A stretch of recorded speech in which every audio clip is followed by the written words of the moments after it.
중세 때 유명했던 저자인 단테라고 하는 사람, 여러분 혹시 이름을 기억하시는지 모르겠는데, 이제 그분이 남긴 말들 중에 하나는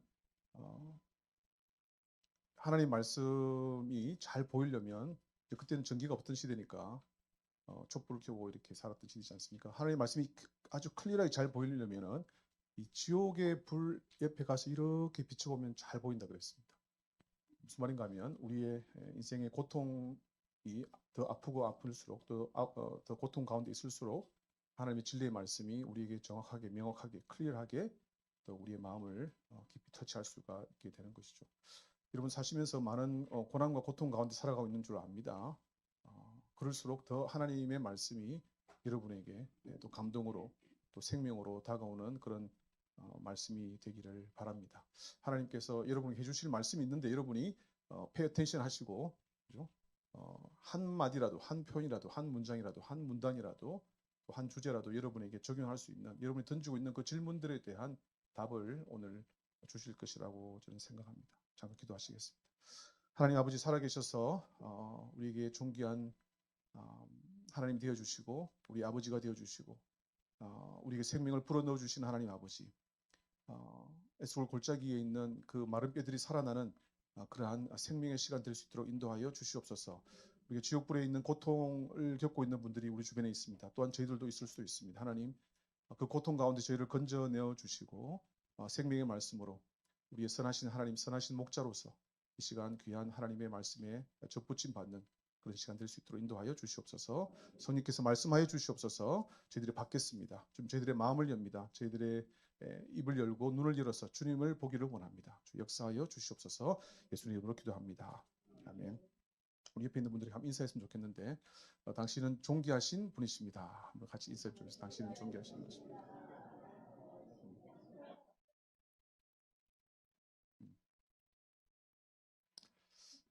여러분 귀한 존재입니다. 그죠? 여러분들이 귀한 존재는 여러분이 귀해서가 아니고 하나님이 여러분을 만드셨기 때문에 그렇습니다. 그리고 뭐 메이드 인 차이나 사시겠습니까? 메이드 인 코리아 사시겠습니까?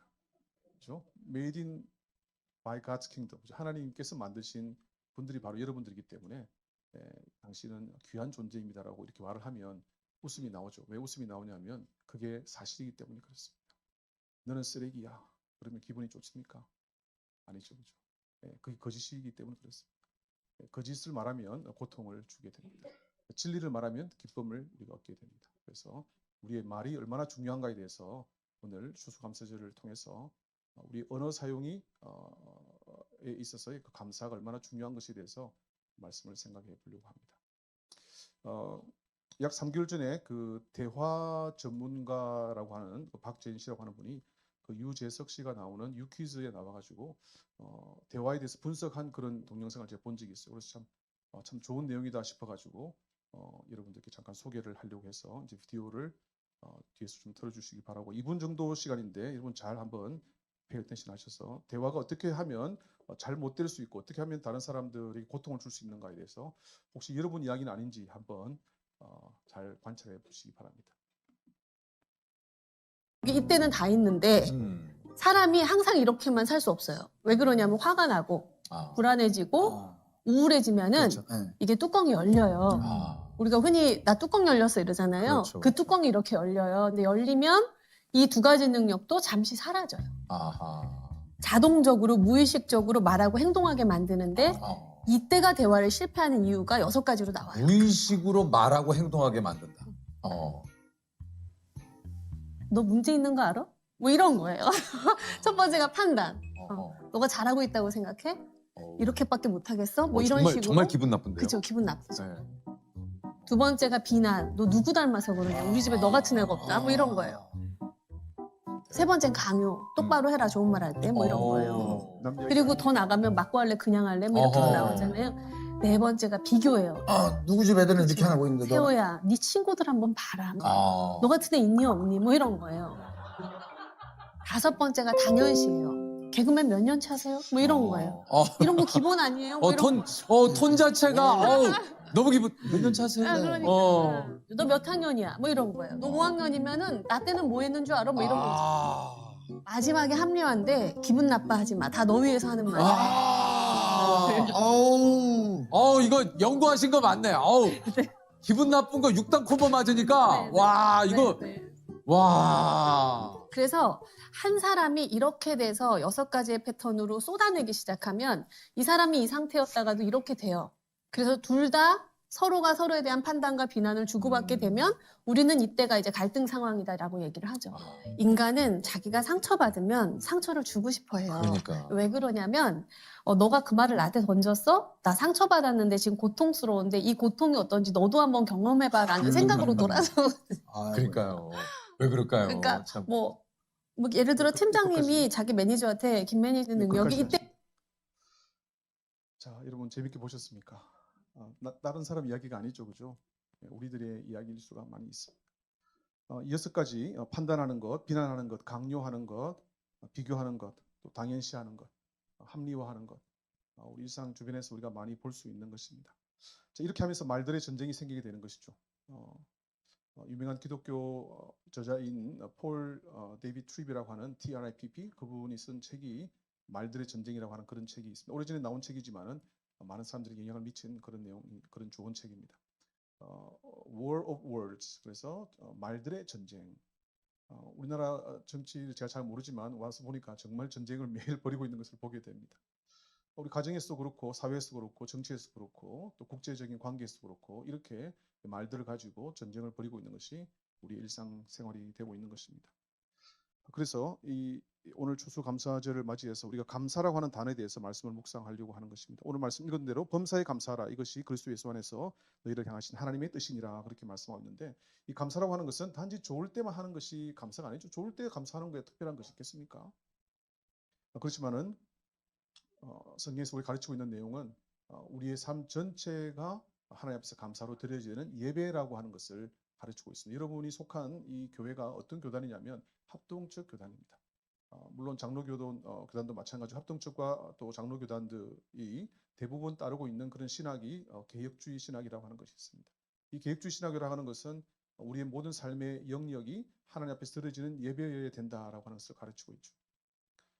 그래서 내가 부엌에서 설거지를 하든 길에서 운전을 하든 직장에서 일을 하든 무엇을 하든지 간에 그 삶의 모든 영역이 하나님께서 이 우주 안에서 만드신 하나님의 모든 것이 하나님이 다스리지 않는 그런 영역이 1제곱센티미터도 없다고 하는 그런 유명한 표현처럼 하나님이 안 계신 곳이 없고 또 특별히 구약에 있어서는 예루살렘에만 성전이 있었지만은 신약에 와서 성령께서 우리 안에 내주하시기 때문에 우리의 몸을 가지고 가는 모든 곳, 우리가 하는 모든 것에서 성령께서 함께 하시고 그것이 바로 성전이기 때문에 우리가 드리는 것이 삶 전체가 예배해야 된다라고 하는 것을 가르치고 있는 것이죠.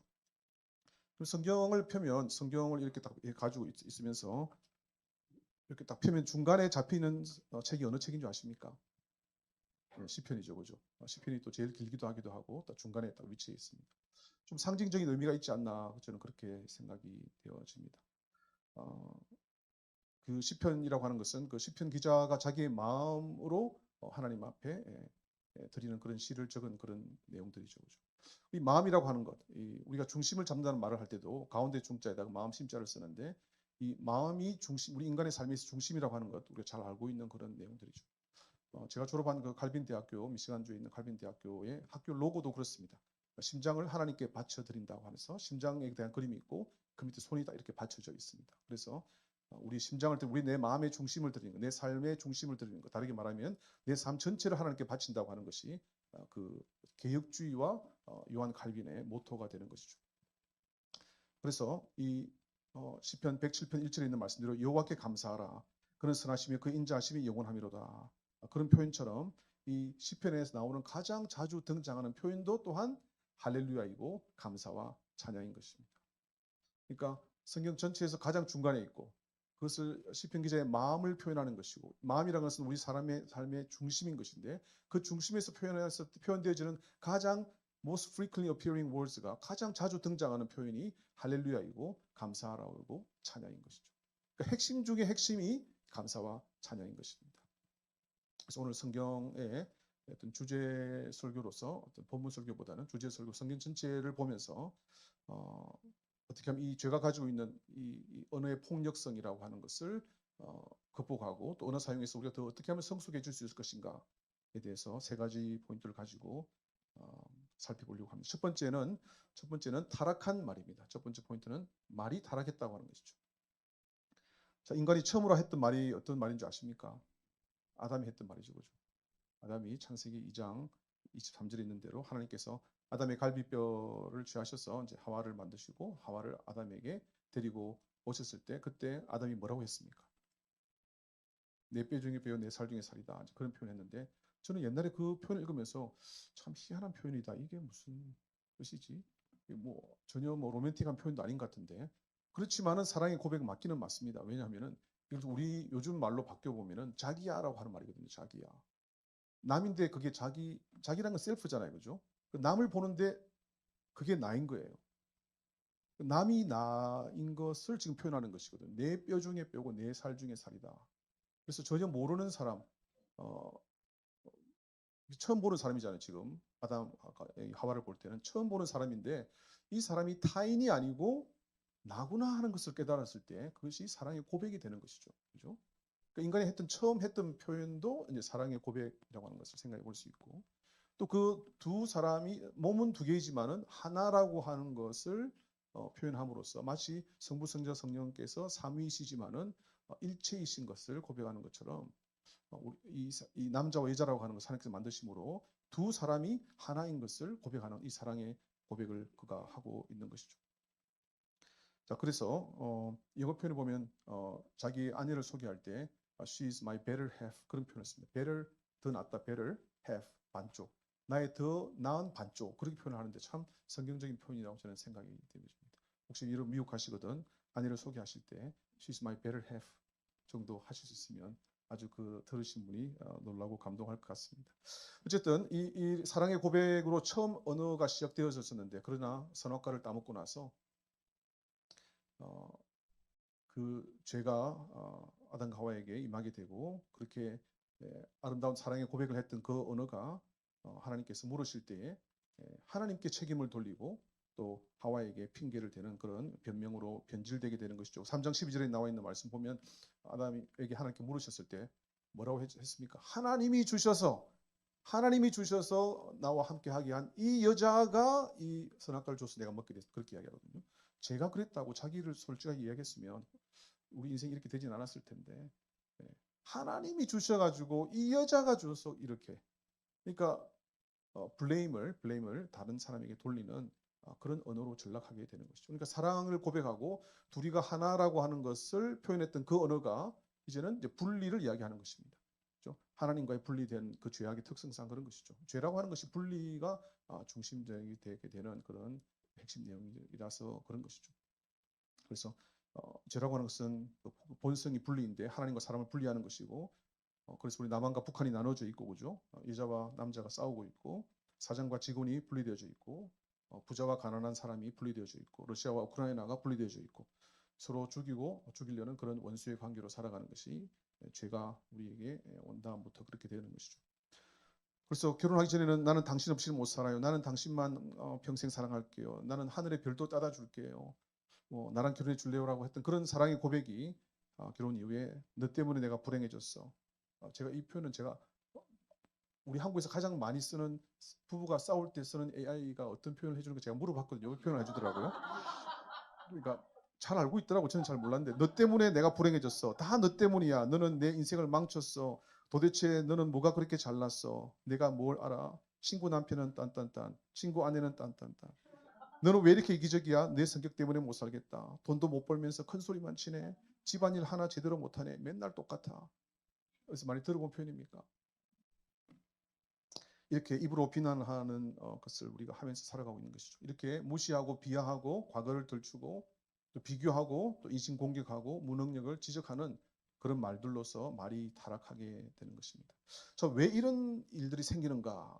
그죠? 왜라는 말을 질문을 던지지 않을 수가 없는 것이죠. 근데 여러분 보셨던 그 동영상에서 마지막에 유재석 씨가 왜 이런 일이 생기죠라고 그 박재인 씨한테 물어봤을 때 박재인 씨가 약간 머뭇하면서 대답을 잘 못했습니다. 그리고 말을 돌렸어요. 상사 뭐 이렇게 하면서 말을 돌렸거든요. 그 원인을 몰라서 그래요. 원인을 모릅니다. 그냥 눈에 보이는 현상만 설명할 뿐이지 왜 이렇게 말이 타락하게 되었는가, 공격적이 되었는가에 대해서 물어봤자 그들은 그 근본 원인을 모르고 있는 것이죠. 그러나 그 이유는 성경에서 죄라고 분명히 가르치고 있는 것입니다. 죄가 우리 마음에 있게 되면은 그 죄가 우리 입을 통해서 우리의 말로서 나가게 되는 것이죠. 이 말이라고 하는 이 죄로 그 타락된 말의 공통 분모는 죽음입니다. 죽음. 그러니까 주먹을 가지고 또 뭐 미사일을 가지고 총을 가지고 미국의 총기 사건이 워낙 많이 생기니까 총을 워낙 쉽게 구할 수 있고 우리 뭐 김장도 잘 아시겠지만 만약에 제가 상상해 봤어요. 만약에 우리나라의 편의점에 가서 총을 마음대로 구할 수 있다. 그러면 아마 여러분이 아마 대부분 안 계실 것 같아요. 열라면 뚜껑 열리면 아까 그분 표현대로 뚜껑 열리면 편의점 가서 총 사가지고 땅땅땅 할 수 있지 않습니까? 이런 폭력이 전 세계를 지금 잡고 있습니다. 이 총을 가지고 미사일을 가지고 폭탄을 가지고 사람들의 몸은 죽일 수 있지만 사람들의 마음을 죽이는 것은 말입니다. 그죠? 마음을 죽이고 그 안에 있는 내면을 죽이는 것은 말로 하게 되는 것이죠. 우리 자녀들이 어려워하는 것이 물론 자녀들의 문제이기도 하지만 부모님께서 하셨던 그 말 때문에 자녀들이 많은 어려움들을 겪고 있는 것을 제가 보게 있습니다. 그래서 이 말로 공격하는 것, 뭐 총과 미사일과 핵폭탄으로만 공격하는 것이 아니라 말로서 공격하는 그 말의 핵심은 너 죽어 없어져라 이거거든요. 그죠? 공격의 결국 그 죄의 삭슨 사망이라고 했기 때문에 죄의 끝 종점은 죄의 파이널 데스티네이션은 죽음인 것입니다. 그래서 야고보서 1장 15절 말씀대로 죄가 장성한 자 사망을 난다고 하는 것 우리가 기억하고 있습니다. 그래서 엄마에게 평소에 온갖 그 잔소리와 시달림을 당하는 그런 학생이 했던 말은 목사님 저 엄마 때문에 죽겠어요 그러더라고요. 죽음에 대한 이야기를 하는 것이죠.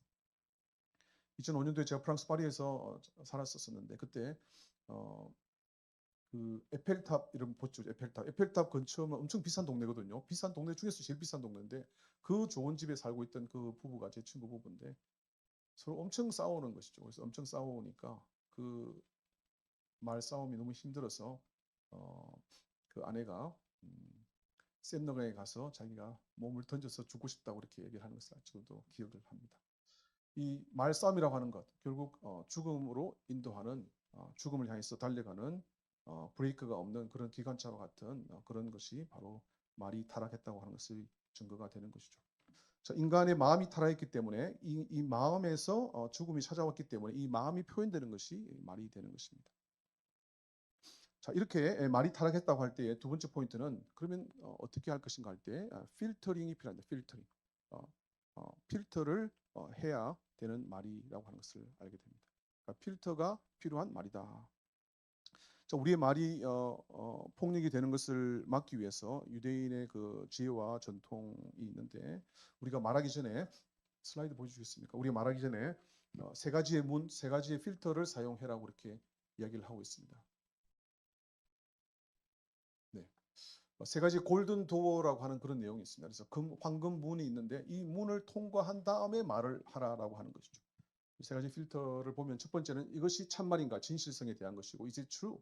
그리고 이것이 꼭 필요한 말인가 필요성에 대한 것이고 is it necessary? 이것이 친절하고 유익한 말인가 유익성에 대한 말이고 is it kind and beneficial? 이라고 하는 그런 표현으로 할 수 있습니다. 여러분들이 말을 하기 전에 이 세 가지 필터를 통해서 여러분의 말을 그런 다음에 할 수 있다 그러면 말 실수를 많이 줄일 수 있게 될 것이라고 생각합니다. 여러분 집에 필터가 많이 있죠, 그죠? 공기청정기에도 쓰고 있고, 그죠? 뭐 냉장고에 있는 분도 있고, 또 에어컨에도 있고, 청소기도 있고, 정수기도 특별히 있습니다, 그죠? 커피 머신에서 필터를 사용하지 않습니까? 이 미세먼지라든지 물이 깨끗하지 않기 때문에 우리가 깨끗한 물과 깨끗한 공기를 마실 줄 알거든 하물며 우리의 말이자 그렇게 표현을 하고 싶습니다. 미세먼지 물론 안 좋고 또 물이 또 깨끗하지 못한 것 이해하지만은 우리의 말이 더 더럽고 오염되어 있는 것이죠. 그래서 우리의 마음이 독이 퍼져 있기 때문에 이 독을 갖다가 필터를 통해서 많이 걸러지고 나가게 되면 그나마 우리 주변에 있는 사람들에게 악영향을 덜 줄 수 있기 때문에 그렇습니다. 그래서 이것이 유대인의 전통이긴 하긴 한데 이것이 비성경적이냐 절대 그렇지 않죠. 성경에서 우리에게 이것에 대해서 분명히 가르치고 있는 것입니다. 이 진실성과 필요성과 또 친절성, 유익성에 대해서 성경에 나오는 말씀을 한번 찾아봤는데, 그다음 슬라이드.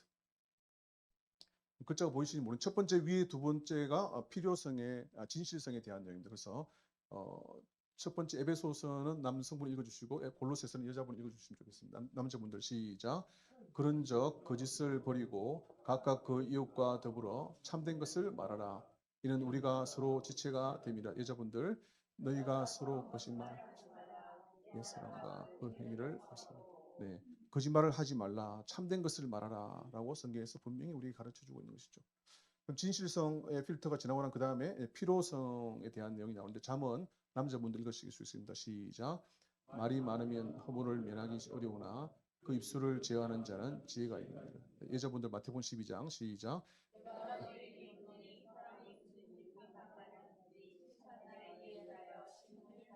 예. 필요한 말을 해야 되는데 심판날에 우리가 무익한 말을 하게 되었을 때 하나님께서 신문을 한다 그런 표현을 쓰고 있는 것입니다. 그러니까 우리가 하는 말을 정말 아껴서 필요한 말만 해야 되지 않겠나 그렇게 생각하는 거죠. 세 번째 문인데 에베소 4장 남자분들 시작. 물어들어 말은 너희 입 밖에도 내지 말고 오직 덕을 세우는데 소용되는 대로 선한 말을 하여 듣는 자들에게 은혜를 끼치게 하라. 여자분들 골로새서 4장 시작. 예, 아멘. 그래서 이 소금이 유익한 것처럼 우리가 하는 말을 통해서 다른 사람들에게 유익을 끼치는 것이 참 필요하다. 듣는 사람들에게 이제 유익하고 은혜가 되는 말만 한다면은 우리가 후회하지 않는 그런 삶을 살 수 있을 것이라 생각이 되어집니다.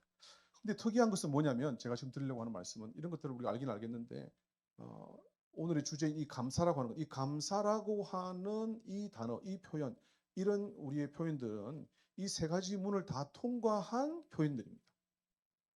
그게 중요한 것이죠. 그래서 저희 집에 정수기가 좀 싼 모델이 있는데 그것도 제가 이 필터를 제가 직접 갈거든요. 이렇게 열어보면은 그 필터가 세 가지가 있습니다. 그것처럼 이 세 가지의 필터를 다 통과한 깨끗한 물을 제가 매일 마시는데 이 감사라고 하는 것은 이 세 가지 필터를 다 통과한 말입니다. 깨끗한 것이죠.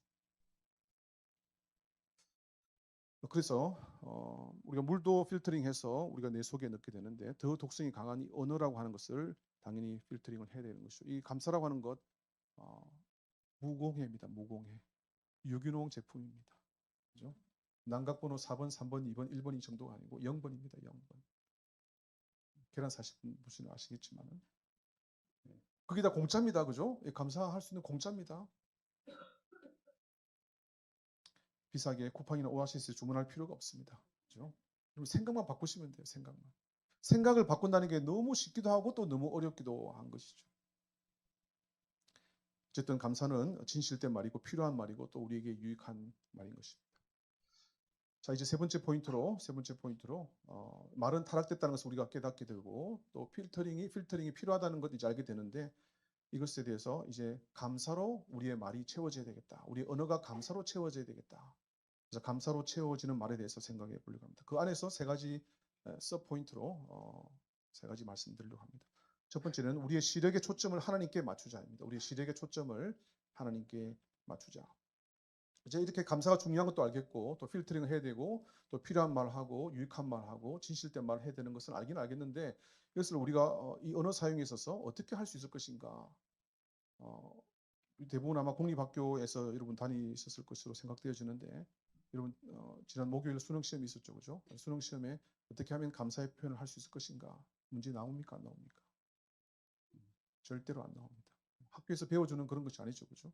우리 자라면서 부모님들 쓰시던 말 표현들도 여러분 많이 들어보셨을 것이고 또 싸우는 것도 보셨을 것이고 저도 저희 할머니하고 저희 어머니가 너무 많이 싸우셔가지고 어릴 때 그런 것을 보고서 자랐었습니다. 참 가슴 아픈 그런 시간들이 많이 있었습니다. 제가 다닐 때 또 초등학교 때인가 중학교 때인가 제 옆에 앉은 그 짝이 너무 말을 욕을 많이 써가지고 걔는 욕을 시작해서 욕으로 끝나는 그런 친구가 있더라고요. 그래서 접속사, 부사, 전치사, 형용사, 명사, 대명사, 감탄사까지 욕으로 계속 그냥 하길래 1년 동안 제가 너무 힘들었어요. 걔 옆에 있으면서. 그 욕이 그렇게 말은 다양하게 쓰일 수 있는 줄은 몰랐어요. 접속사, 부사, 형용사, 감탄사, 대명사. 그런 환경에서 아마 여러분도 잘하실 수도 있죠, 그죠? 저는 잘 모르지만은 어쨌든 이 언어 습관을 바꾼다는 거, 언어 습관을 바꾼다는 것은 여러분의 삶이 바뀌는 것을 이야기하는 것입니다. 이게 그냥 이게 단순한 문제가 아니에요. 그냥 커뮤니케이션을 좀 더 잘한다 이 정도가 아니고 여러분의 사고 방식을 바꾸는 것이고 여러분의 삶의 태도를 바꾸는 것이고 여러분의 삶 전체가 바뀌는 것이 언어를 바꾸는 것이 정말입니다, 여러분. 여러분의 삶에 여러분의 가정의 삶이 바뀌어지기를 원하시면 여러분의 언어를 한번 바꿔보세요.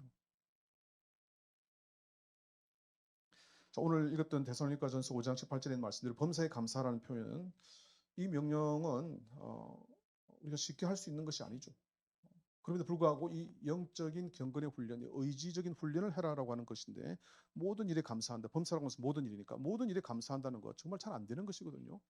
여러분이 암이 걸렸는데 감사가 나옵니까? 사업이 기울어지고 망할 것 같은데 감사가 나옵니까? 친한 친구한테 돈을 빌려줬더니 잠수를 탔어요. 여러분 감사가 나옵니까? 우리 나이 드신 이제 부모님 세대들이 워낙 재정이 많기 때문에 그 재정 때문에 자녀들이 서로 원수가 되어서 싸우고 있는 그런 현실을 보면서 그런 과정이 있으면 감사가 나옵니까? 그런데 성경은 그런 모든 상황 가운데서도 감사를 하라고 하시는 것이죠. 이것이 어떻게 가능한가? 어떻게 가능가 하면 그 말씀을 드리도록 하겠습니다.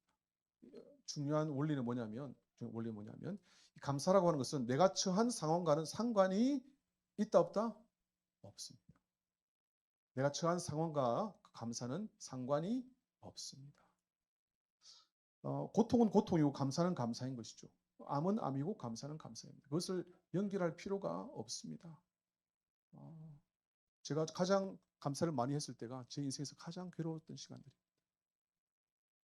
제 간증입니다. 정말 그렇게 될 수가 있습니다. 제가 잘났다는 말을 하는 것이 아니고 여러분이 가장 고통스러울 때 감사의 그 솔루션을 찾으시면 그 고통이 하나님이 정하신 때에 지나가게 됩니다. 감사는 상황 때문에 하는 것이 아니고 아까도 말씀드렸듯이 내 마음의 상태를 표현하는 것이 감사입니다. 내 마음이 그 상황 때문에 영향을 받게 되면 나도 마음이 힘들어지지만 내 마음이 마치 그 감기균이 많이 요즘 돌아다니고 있지만 내 마음이 강한 면역성을 가지고 있으면 내 몸이 감기를 이겨낼 수 있는 것과 같은 원리인 것이죠. 그래서 이 부정적인 상황 가운데서 그 뒤에 역사하시는 하나님의 역사와 하나님의 은혜를 내가 인식하기 때문에 감사를 할 수 있는 것이죠. 이 감사라고 하는 말의 뜻이 하나님께서 나에게 부어주신 그 은혜와 사랑과 그 복을 인해서 내가 그것을 인식하고 내 입으로 선포하는 것이 감사인 것이죠. 그러니까 하나님에 대한 표현이지 상황에 대한 표현이 아닌 것이죠. 이 상황을 허락하시고 이 상황 비하인드에서 일어나고 있는 그 하나님의 역사를 내가 볼 수가 있다면 감사를 할 수가 있는 것입니다. 정말 그렇습니다. 보이는 것이 다입니까? 보이는 것이 다가 아니거든요. 우리의 오감을 가지고 판단하는 것이 너무나 한정적이에요. 나 그런 줄 몰랐어. 모르죠. 왜냐하면 우리는 눈과 귀와 그죠? 보는 바로 앞에 있는 것만 가지고 판단했기 때문에 그런 줄 몰랐어는 말을 얼마나 자주 합니까?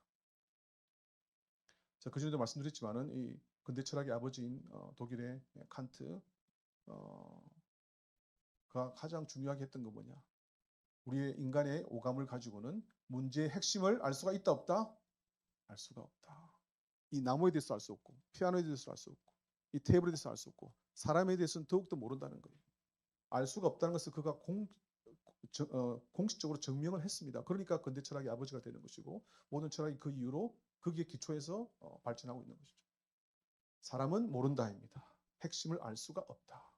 그러니까 우리의 눈을 보고 귀를 가지고 이 캄보디아에 이번에 그 많은 사람들이 가서 그렇게 어려운 일들을 당하면서 보고 저렇게 쉽게 속을 수 있을까? 저렇게 쉽게 속을 수 있을까? 우리의 귀를 가지고 우리의 눈을 가지고 판단하는 것은 얼마든지 속일 수 있고 또 속게 되어질 수 있는 것입니다. 실제 문제의 핵심을 볼 수가 없게 되는 것이죠. 그래서 내 눈앞에 펼쳐지는 그런 상황을 보지 말고 그 배후에 계신 하나님을 보면은 감사할 수가 있게 되는 것입니다. 그래서 우리는 더 깊이 보아야 됩니다. 우리 그래서 더 멀리 보아야 되는 것이죠. 그래서 내 눈의 초점을 바꾸면 할 수가 있는 것이죠. 제 간증을 조금 더 하면은 제가 2년 반 전에 이제 서울에 있는 서울 삼성병원에서 이제 심장 수술을 받았었는데 그때 한 7일 정도 동안 그 병원에 침상에 누워 있었습니다. 그래서 간병인을 요청해가지고 간병인이 오게 되었는데 문을 열고 딱 들어오시는데 그분이 저는 뭐 좀 중년이나 되는 그런 분이 들어오실 줄 알았는데 70세가 넘으신 할머니가 들어오시는 거예요. 저분이 지팡이를 짚을 상태인가 아닌가 좀 그 정도로 제가 보면서 저분이 나를 간병한다고 내가 간병을 해드려야 될 것 같은데 이거 큰일 났네 이런 이제 7일 동안 큰일 났다 저는 이제 생각을 하고 이렇게 이제 조바심을 가지고 있는데 그분하고 이제 앉아서 이야기를 하다 보니까 그분이 여러분도 잘 아시는 김수환 추기경을 간병하셨던 분이십니다. 그리고 삼성 서울병원 세워졌을 때부터 지금까지 간병을 하고 계신 분이세요. 와, 그분의 그 노하우와 병원 돌아가는 모든 시스템을 다 아시고 어디에 뭐가 있는지까지 다 아시고 제 필요를 딱딱 맞춰주시는 거예요. 와, 그때 제가 깨달았습니다. 사람이 눈을 보고 판단해서는 안 되겠구나. 네? 제 판단이 잘못된 것이죠. 여러분도 눈을 보고 판단하지 마시기를 바랍니다. 여러분 보이는 것에 의존해서 살지 마시기 바랍니다. 너무너무 중요한 내용이죠. 눈에 보이는 대로 살지 않는 것이 지혜롭게 사는 것입니다. 그래서 이 감사라고 하는 것 오늘 정말 차 한 잔을 따뜻하게 이 따끈한 차를 마실 수 있어서 감사합니다. 당신의 스마일을 보니까 감사합니다. 단풍이 떨어지는 거 보니까 감사합니다. 심장이 뛰고 있으니까 감사. 여러분 손에 오른손에 여기 가슴을 지금 한번 만져보십시오. 가슴이 뛰고 있는 게 느껴지십니까? 여러분이 가슴 뛰게 한 적이 한 번이라도 있습니까?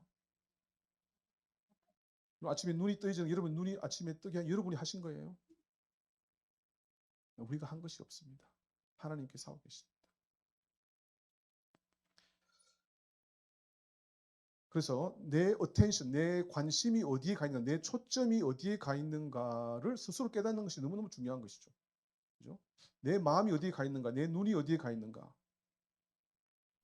내 포커스가 어디에 있는가, 그것이 주식인가, 게임인가, 부동산 시세인가, 환율인가, 승진인가, 오징어 게임인가, 복삭 소가수다인가, 아이 성적인가, 계속 읽어갈 수 있습니다. 근데 여러분의 포커스 어디에 있는지를 혹시 모르시겠거든, 아시겠지만 혹시 모르시겠거든, 여러분 가족들에게 물어보시면 잘 압니다. 아이에게요. 요즘에 엄마가 어디에 마음을 많이 두고 사는 것 같아. 요즘에 아빠가 어디에 마음을 많이 두고 사는 것 같아. 내 초점이 어디에 있는 것 같아. 그럼 가족을 하나님 주신 이유가 많이 있지만 가족을 주신 이유 중에 하나는 여러분에게 거울이 되라고 주신 거예요. 서로 싸우고 뒤지고 볶으라는 것이 아니고 여러분에게 거울이 되기 위해서 가족을 주셨습니다. 그러면 여러분의 초점이 시력이 얼마인지를 알려줄 것입니다. 이게 1.5인지 1.0인지 0.1인지 저처럼 마이너스 14인지 아니면 하나님의 그 움직이심을 그 배후에 있는 것들을 볼 수 있다 그러면 2.0이 아니라 3.0, 4.0, 10.0, 100.0이지 않으시겠습니까? 여러분의 마음의 초점을 영원하신 하나님이시지만은 나 가까이 계신 그 하나님께 맞추게 되면 감사가 넘치게 되는 것입니다. 두 번째 세 번째 안에 있는 두 번째 서포인트는 관계적인 안전감과 경청이 필요합니다. Safety in relationship이라고 표현할 수 있는데 안전감입니다. Safety, 안정감과 경청이 필요합니다.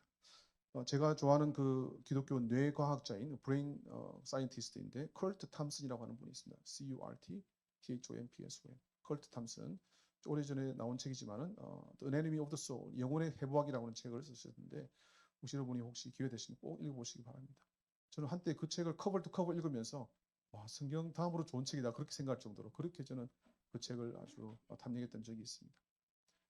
그분이 그 책을 통해서 우리 두뇌가 가지고 있는 이 부정적인 신경회로가 있습니다. 부정적인 신경회로가 큰 강을 만들고 있다고 합니다.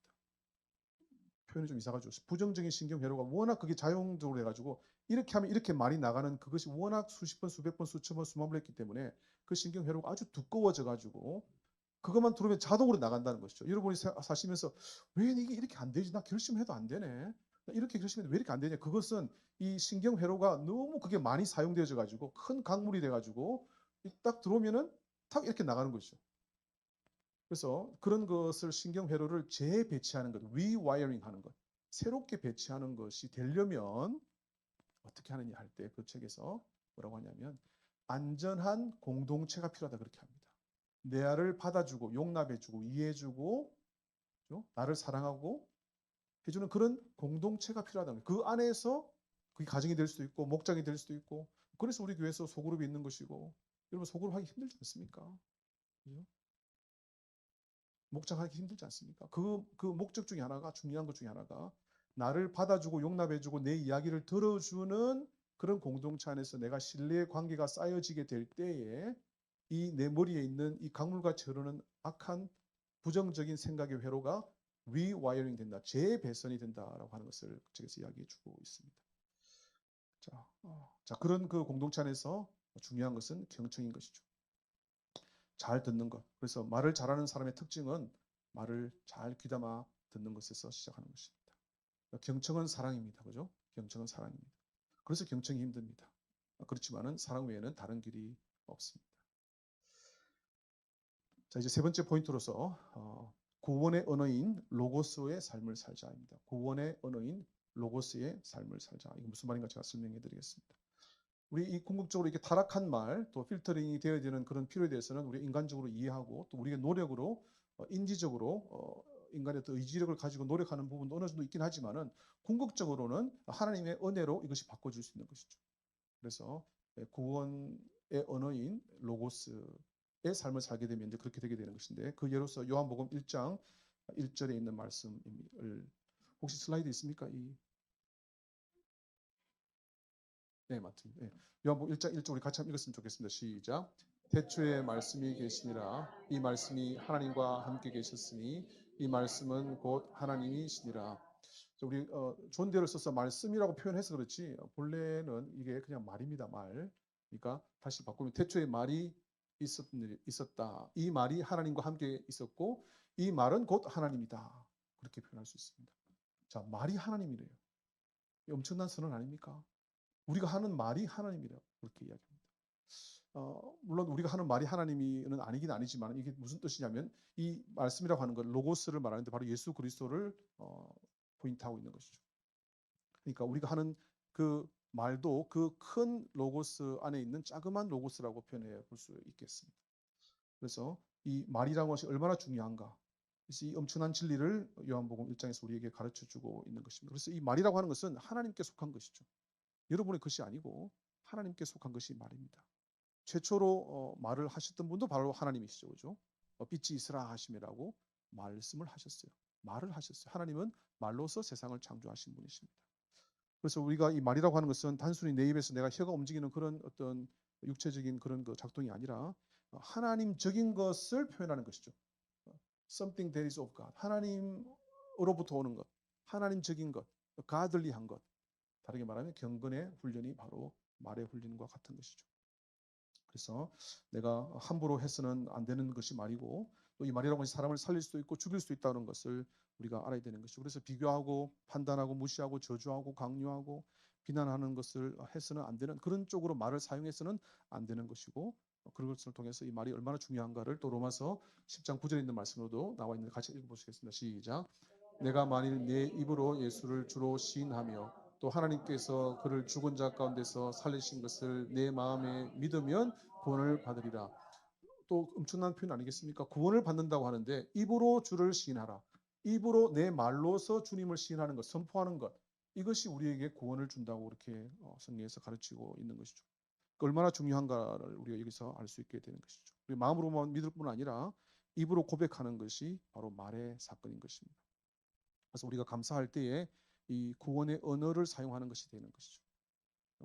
이것이 바로 그것을 통해서 빅 로고스이신 예수님의 그 능력과 임재를 나의 언어를 통해서 그와 주님과 함께 내가 동참하는 것이고 그 능력을 내가 입게 되는 것을 우리가 이해할 수 있게 되는 것이죠. 그래서 여러분 주님과 가까워지는 것이 참 힘들다고 하는 분들이 있습니다. 주님이 멀게 느껴지고 주님과 나와 가까이 있지 않다는 것이 느껴지는 분이 계신데 그런 분들은 감사를 많이 해보시기 바랍니다.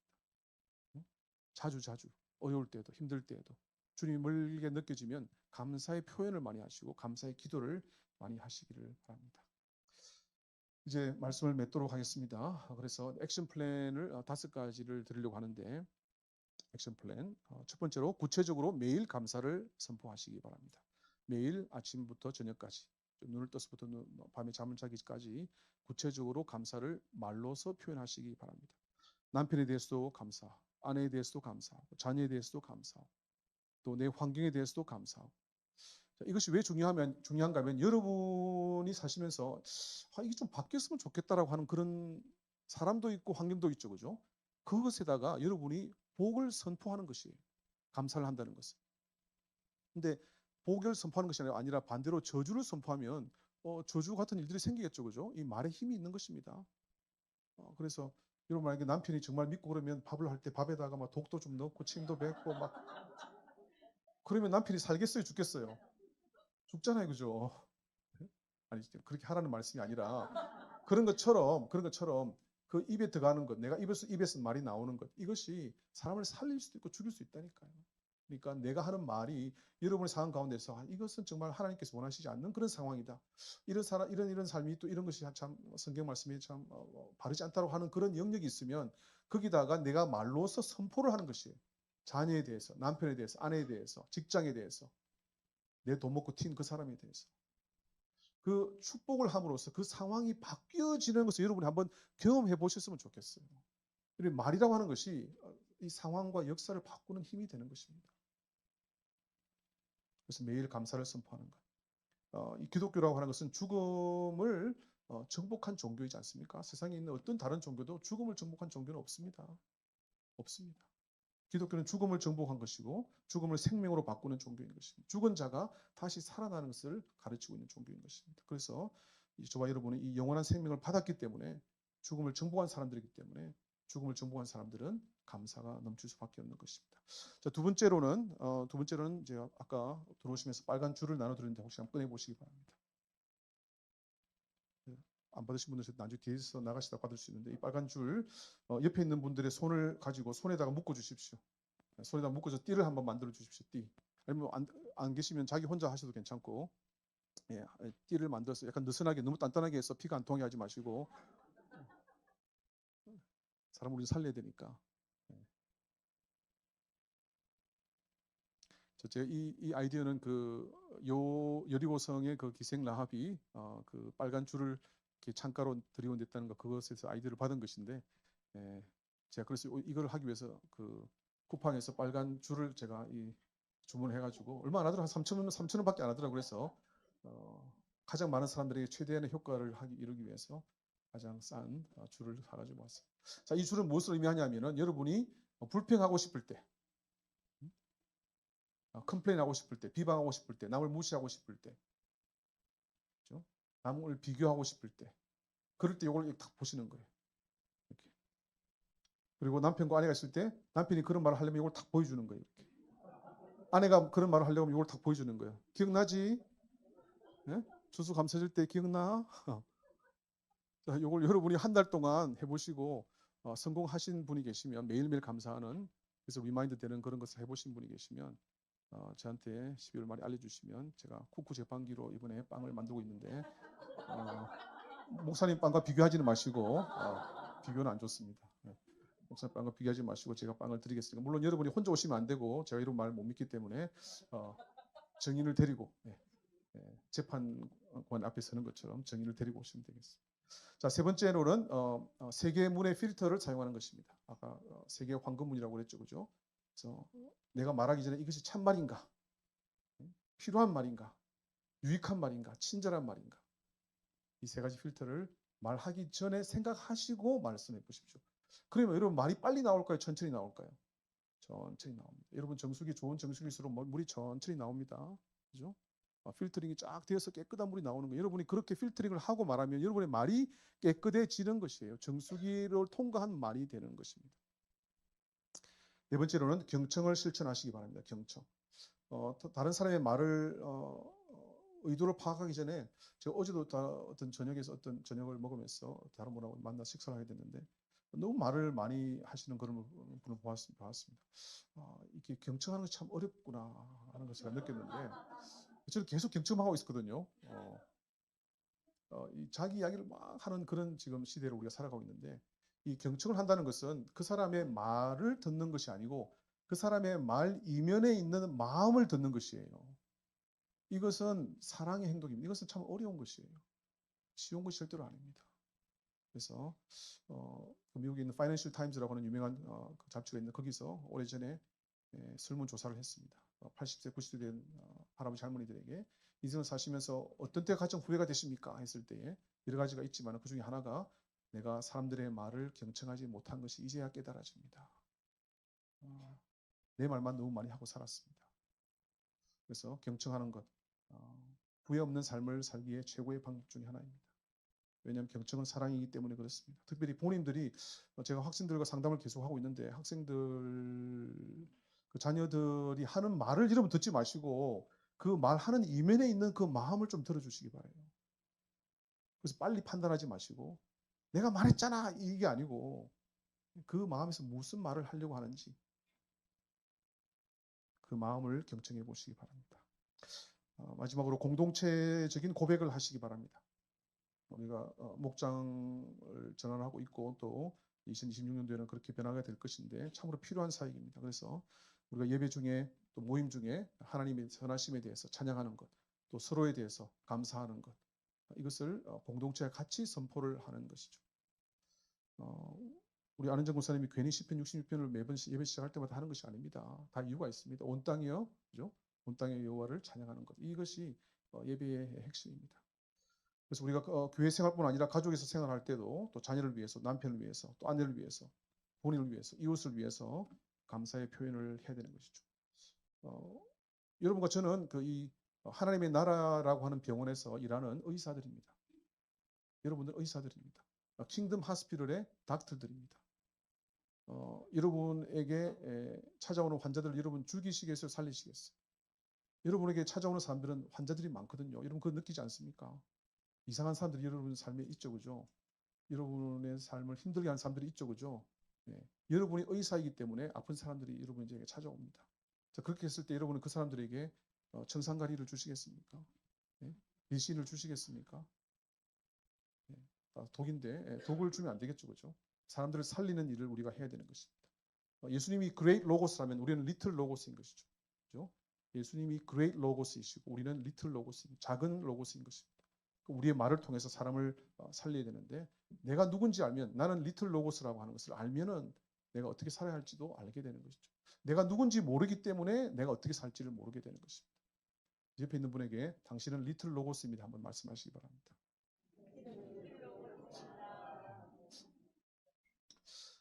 이제 진짜로 말씀을 맺도록 하겠습니다. 이 종교의 핵심은 신에 대한 예배와 감사와 찬양입니다.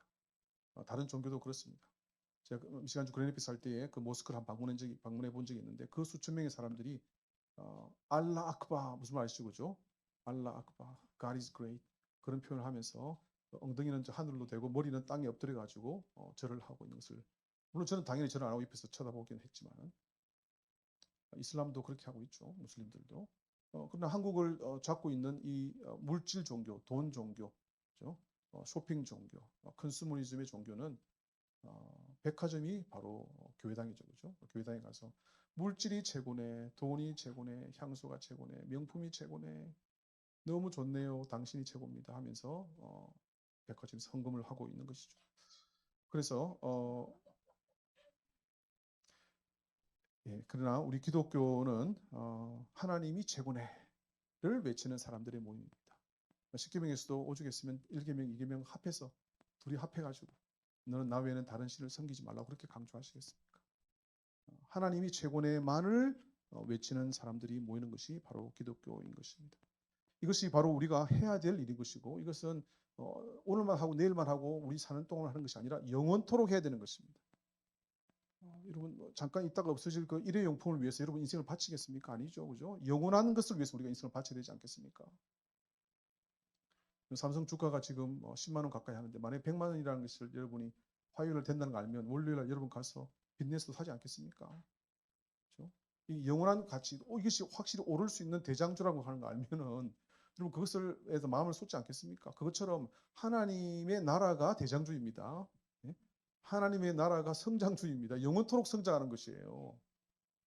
영원토록 성장하는 것이에요. 영원한 것입니다. 뭐 삼성은 100년 뒤에 없어질 수 있는 그런 인간의 기업이지만은 하나님의 나라는 영원한 기업입니다. 내가 한 것은 이 바다에 있는 물 한 방울처럼 또 바다에 있는 모래사장에 있는 그 모래 한 톨처럼 한 것이 없습니다. 별로 한 것이 없어요. 여러분 아침에 눈을 뜨게 하신 것도 하나님이시고, 여러분 지금 심장으로 뛰게 하시는 분도 하나님이시고, 밤에 누웠는데 잠이 오는 것도 하나님의 은혜입니다. 잠이 안 오는 사람이 있거든요. 잠이 안 오는 사람이 있습니다. 다 하나님의 은혜입니다. 밥을 먹으면 소화가 되는 것도 하나님의 은혜이고, 이 모든 것을 가능하게 하셨기 때문에 우리가 이렇게 살아갈 수 있는 것입니다. 그래서 감사가 여러분의 인생의 모니터를 여는 패스워드라고 생각하시면 되겠습니다. 그래서 불평하고 비난하고 무시하고 비교하는 그런 대화가 아니라 하나님께 감사하는, 그래서 이웃에 대해서 감사하는, 그래서 감사로 여러분의 입을 채우시는 추수감사절과 이번 12월 한 달이 되시기를 주님으로 축원합니다. 기도하시겠습니다. 하나님 아버지, 우리의 시작이 되어주시고 우리의 끝이 되어주시고 알파와 오메가가 되어주시고 우리의 영원한 생명을 주신 하나님 아버지, 한순간 한순간 주님의 은혜로만 살아가는 저희들임을 이 시간 고백합니다. 하나님, 우리의 감사를 받아 주시옵소서. 우리의 입술로 우리가 할 수 있는 것이 무엇이 있겠습니까? 하나님께 주신 그 무한한 은혜에 대해서 감사하는 것 영원토록 할 수밖에 없음을 이 시간 고백합니다. 하나님, 추수감사절뿐만 아니라 1년 365일이 우리 입술이 감사로 넘치는 그런 삶이 될 수 있도록 축복하여 주시옵소서. 예수님으로 기도합니다. 아멘.